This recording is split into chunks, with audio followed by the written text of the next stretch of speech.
Halo Sobat Asik, kembali lagi di podcast Asik.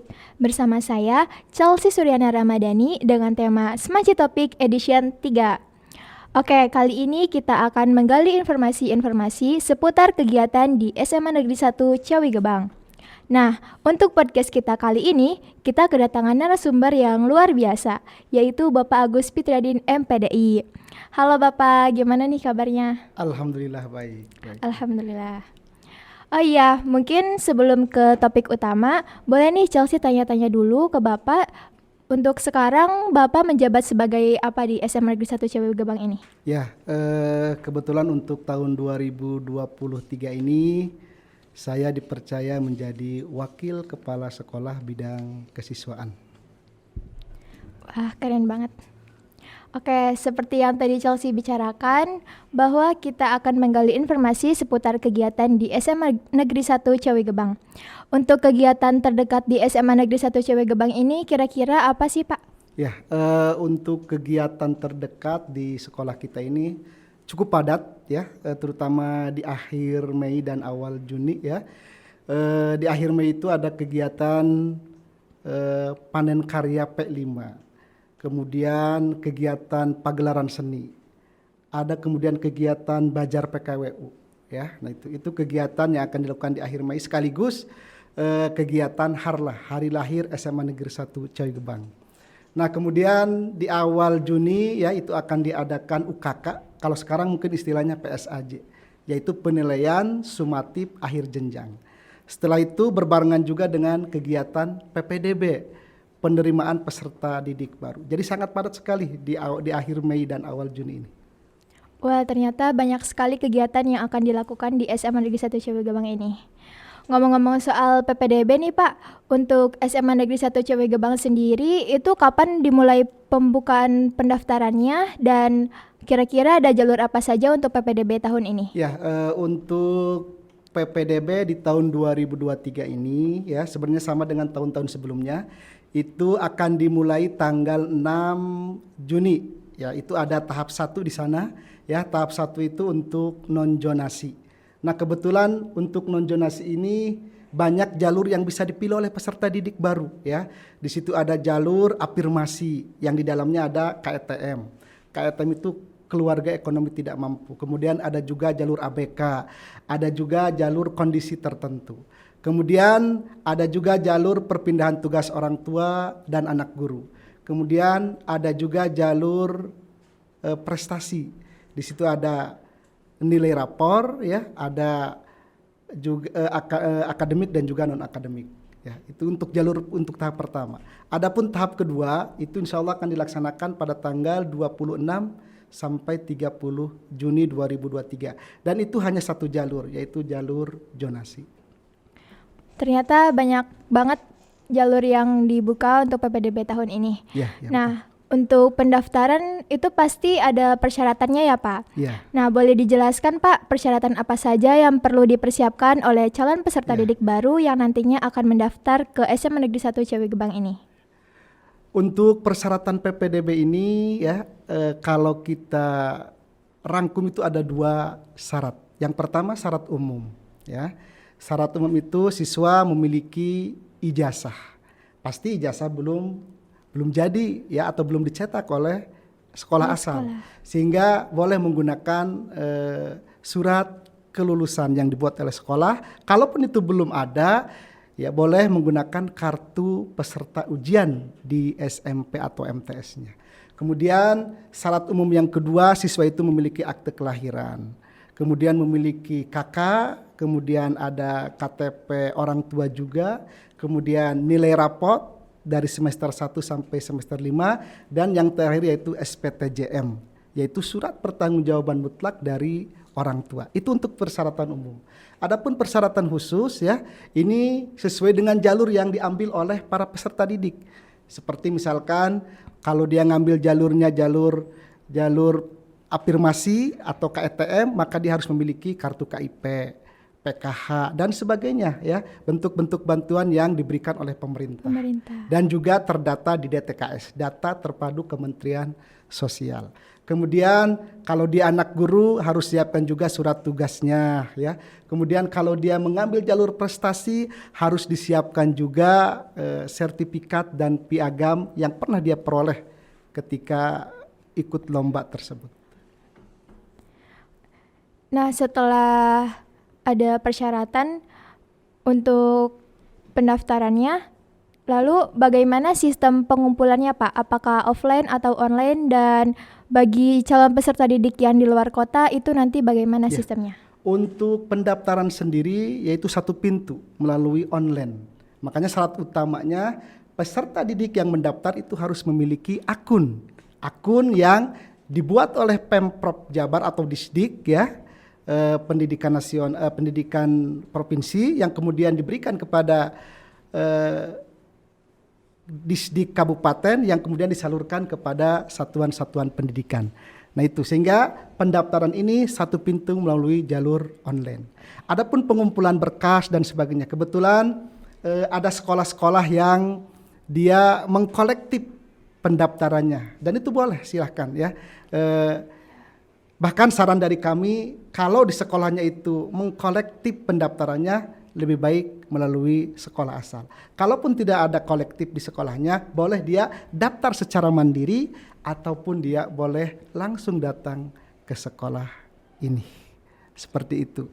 Adapun mereka yang berada di luar kota, kalau dia luar kotanya masih Jawa Barat, seperti dia dari Cirebon, dari Majalengka dan sebagainya, karena dia masih berada di wilayah Provinsi Jawa Barat, dia bisa mengikuti PPDB di tahap pertama. Karena tahap pertama ini non-zonasi untuk seluruh siswa, tidak hanya zonasi tetapi dimanapun dia berada. Nah, adapun mereka yang berada di luar Provinsi Jawa Barat, maka dia harus membuat akun dulu, akun pendaftaran. Nah ini biasanya difasilitasi oleh KCD atau dia bisa datang ke sekolah SMA tujuan. Insya Allah di situ ada pembuatan akun untuk siswa yang berasal dari luar provinsi. Nah mungkin untuk teman-teman yang akan mendaftar boleh nih dipersiapkan dari sekarang untuk persyaratan dan lain-lain. Kemudian untuk tahun ini kira-kira berapa kuota siswa untuk tahun ajaran baru PPDB 2023 ini? Untuk kuota ya, kita mengacu kepada peraturan yang dikeluarkan oleh Pemprov Jabar ya. Untuk non-zonasi ini ya, atau tahap 1 itu 50%. Dan tahap kedua 50%. Adapun di tahap pertama ya, non-zonasi, karena ini banyak jalur maka dipecah lagi. Di situ ada jalur afirmasi. Afirmasi di sini ada KETM itu 12%. Kemudian ada ABK, anak berkebutuhan khusus, itu 3%. Kemudian ada kondisi tertentu, itu 5%. Kemudian ada perpindahan tugas orang tua atau anak guru, itu 5%. Kemudian ada prestasi. Nah prestasi itu 25%. Kemudian dibagi lagi. Ada prestasi nilai rapot 20%, prestasi akademik non-akademik itu 5%. Oke, bagi calon peserta didik yang memiliki prestasi di bidang non-akademik nih Pak, kira-kira minimal prestasinya itu di tingkat apa? Apakah di tingkat kabupaten atau provinsi? Ya, untuk prestasi akademik kebetulan kan tadi ada dua. Ada prestasi nilai rapot ya, atau akademik, maka ini tidak ada tes lanjutan ya. Dia cukup melihat dari nilai rapot yang masuk ke sistem. Adapun yang melalui jalur prestasi non akademik atau kejuaraan, nah ini kan siswa itu pernah mendapatkan juara atau piala ya, atau lomba di tingkat kabupaten ataupun di tingkat provinsi atau di tingkat nasional, bahkan mungkin internasional. Seperti itu. Nah, sehingga nanti mereka yang masuk melalui jalur non akademik ya, dalam arti kejuaraan, nanti ada tes kompetensi di sini. Ya, nah itu.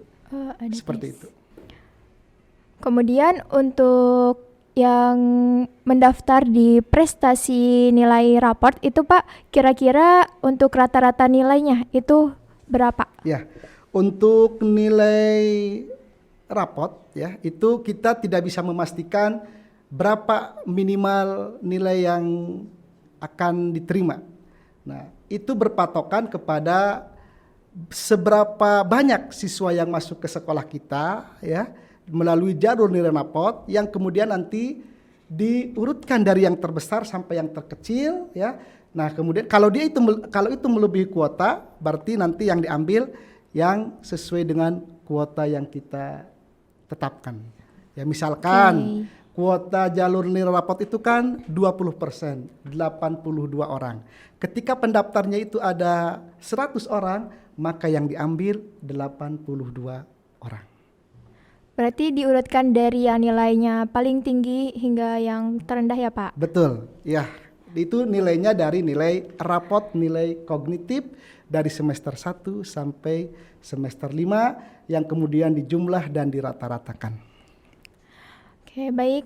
Kemudian dari teman-teman calon peserta didik baru nih banyak juga yang bertanya-tanya untuk jalur zonasi sendiri. Itu kira-kira kecamatan apa saja yang masuk untuk jalur zonasi Pak? Ya. Kebetulan di Kuningan ini ada 4 zona ya. Ada zona A, zona B, C dan D. Nah, kebetulan Ciawi ini masuk ke zona C ya, yang meliputi Kecamatan Kalimanggis, kemudian Cipicung, Ciawi Gebang, kemudian Lebakwangi, Garawangi, terus ke selatan Maleber, Ciniru dan Hantara. Oke, lumayan banyak juga ya Pak. Kemudian bagi peserta didik baru tahun 2023 ini, apakah kurikulum yang digunakannya itu Kurtilas atau kurikulum baru yang merdeka Pak? Kebetulan di sekolah kita ini sejak tahun kemarin, berarti tahun 2022-2023 ya, itu sudah menggunakan kurikulum merdeka ya.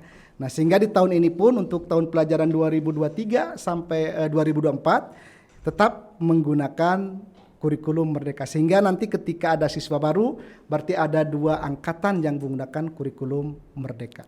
Berarti untuk di Semanci ini akan baru 2 angkatan yang menggunakan kurikulum merdeka. Betul ya Pak? Sekali.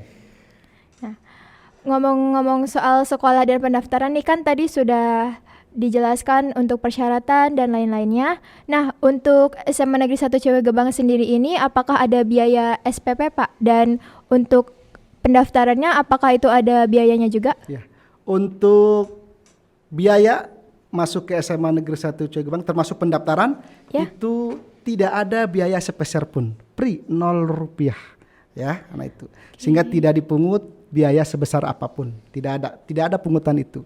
Yang penting sekarang siswa ya punya niat yang baik untuk bersekolah dan bersungguh-sungguh, tidak memikirkan keuangan. Yang penting persyaratannya terpenuhi ya Pak? Betul, seperti itu. Oke, mungkin ini pertanyaan terakhir ya. Kira-kira pelaksanaan MPLS atau masa pengenalan lingkungan sekolah di SMA Negeri 1 Ciawi Gebang ini kira-kira kapan Pak? Ya, untuk MPLS sendiri ya, kebetulan kan untuk pendaftaran itu berakhir di tanggal 11 Juli tahun 2023. Nah, sesuai dengan jadwal yang ditetapkan oleh Pendidikan Provinsi Jawa Barat, MPLS itu dimulai tanggal 12, 13, dan 14 Juli 2023. Sehingga dalam rentang itu nanti kita banyak kegiatan di situ, termasuk di dalamnya kita selipkan kegiatan psikotes ya, yaitu kegiatan untuk mengukur sejauh mana kemampuan siswa ya dari bidang akademik dan sebagainya ya. Nah, itu bakat dan sebagainya itu ada di psikotes. Nanti kita jadwalkan insya Allah di rentang 12 sampai 14 seperti itu. Nah, mungkin masih banyak waktu ya untuk mempersiapkan bagi para calon peserta didik baru untuk mempersiapkan persyaratan dan lain halnya. Nah, mungkin cukup untuk kali ini kita menggali informasi-informasi seputar kegiatan yang ada di SMA Negeri 1 Ciawi Gebang. Dan alhamdulillah sekarang kita sudah ada di penghujung acara ya Pak. Ya, terima kasih banyak Bapak dan teman-teman semua. Sampai jumpa di podcast selanjutnya. Mangga, terima kasih.